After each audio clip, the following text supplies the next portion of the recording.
আপোনালোকে অলপ চাব। তেওঁলোকে যথেষ্ট ভালদৰে চাই আছে আৰু এই হিচাপে কাম চলি আছে। আমি আশা কৰোঁ কাম ভাল হ'ব। স্থানীয় ৰাইজক কি আহ্বান জনাব?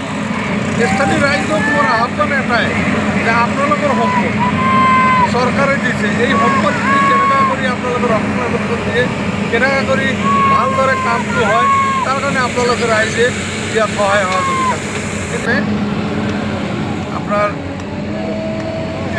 এপ্ৰন বুলি কয়, এপ্ৰন বুলি কয়, তাতে জিঅ' বেগ মাৰিলে।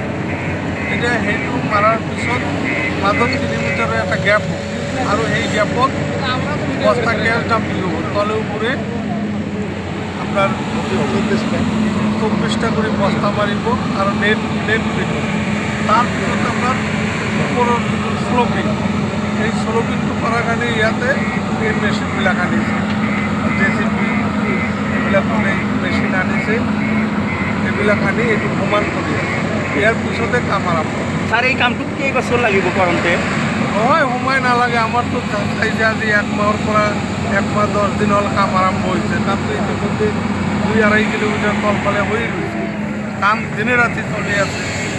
লেবাৰ মিস্ত্ৰী আৰু গাড়ী ঘোঁৰা নাও আদি কাম চলি আছে, কাম চলি থাকিব। আৰু আমি যিমান দূৰ পাৰোঁ আমি সোনকালে কৰাৰ চেষ্টা কৰি আছোঁ।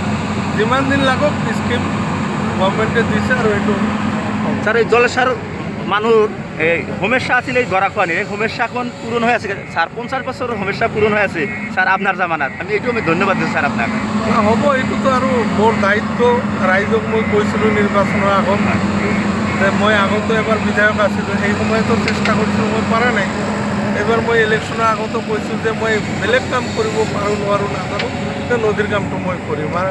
ওপৰৱালাৰ ইচ্ছাত অসম চৰকাৰৰ মানে যিটো সহায় সহানুভূতি তেওঁলোকে কৰিছে আৰু তেওঁলোকৰ এই সহায় সহানুভূতিৰ কাৰণে আজি